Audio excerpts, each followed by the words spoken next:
जळगाव जिल्हाधिकारी कार्यालयासमोर शिवसेना उद्धव बाळासाहेब ठाकरे पक्षाचे व महाराष्ट्र नवनिर्माण सेनेच्या वतीने नाशिक येथील बनावट टेंडर घोटाळा प्रकरणात अनोख्या पद्धतीने आंदोलन करण्यात आलं। हातामध्ये साबण सॅनिटायझर घेऊन भ्रष्टाचार स्वच्छ करण्याचे तसेच भिंग काच घेऊन सिंहस्थ कुंभमेळ्यातील कारभार पारदर्शकपणे करण्यासाठी अनोख्या पद्धतीने आंदोलन करण्यात आलं। या कथित घोटाळ्याची चौकशी करण्यासाठी मुख्यमंत्री, महाराष्ट्र राज्य मंत्रालय, मुंबई यांच्याशी पत्रव्यवहार केला असून त्यावर तात्काळ कारवाई करावी तसेच नाशिक कुंभमेळा बनावट वर्क ऑर्डर प्रकरणी मंत्री गिरीश महाजन यांच्या राजीनाम्याची व निष्पक्ष चौकशीची मागणी केली आहे।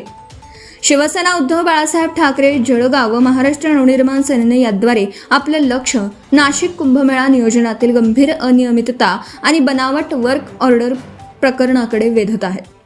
प्रकरणाची पार्श्वभूमी नाशिक कुंभमेळ्याशी संबंधित कामांमध्ये बनावट वर्क ऑर्डर तयार करून प्रशासकीय व आर्थिक गैरव्यवहार झाल्याचे गंभीर आरोप समोर आले आहेत।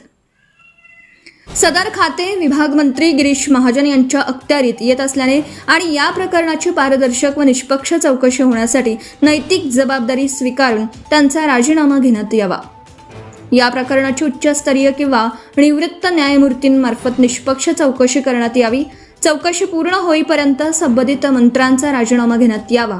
बनावट वर्क ऑर्डर प्रकरणात सहभागी असलेल्या सर्व दोषींवर कडक कायदेशीर कारवाई करण्यात यावी। शासनाने या विषयाची गंभीर दखल घेऊन तात्काळ योग्य ती कारवाई करावी ही नम्र विनंती। यावेळी शिवसेना उपजिल्हा प्रमुख प्राध्यापक भाऊसाहेब सोनवणे, शिवसेना तालुका प्रमुख प्रमोद भाऊ भुगे, मनसेचे जिल्हाध्यक्ष मुकुंद रोटे, शिवसेना महिला महानगर प्रमुख मनीषाताई पाटील व विनायक धर्माधिकारी डॉक्टर रमाकांत कदम, प्रमोद सोनवणे, प्रभाकर कोळी, अशोक पाटील, प्रेमराज राठोड, किरण ठाकूर, महेश अहिरे, स्वप्नील राजपूत, किशोर धनगर, योगेश पाटील, मनसेचे सुनील सोनवणे, सागर जाधव, शैलेश चौधरी, तेजस कोळी, श्रीराम पाटील, चेतन पाटील, संकेत जाधव, गोपाल भारुडे, भरत पाटील, प्रशांत बाविस्कर, गणेश कुंभार, हेमंत कोळी, कुणाल पाटील, किरण सपकाळे, अनिल राठोड, बापू मेणे, लखन पवार व शिवसेना मनसेचे पदाधिकारी उपस्थित होते। Subscribe now and press the bell icon. Never miss an update.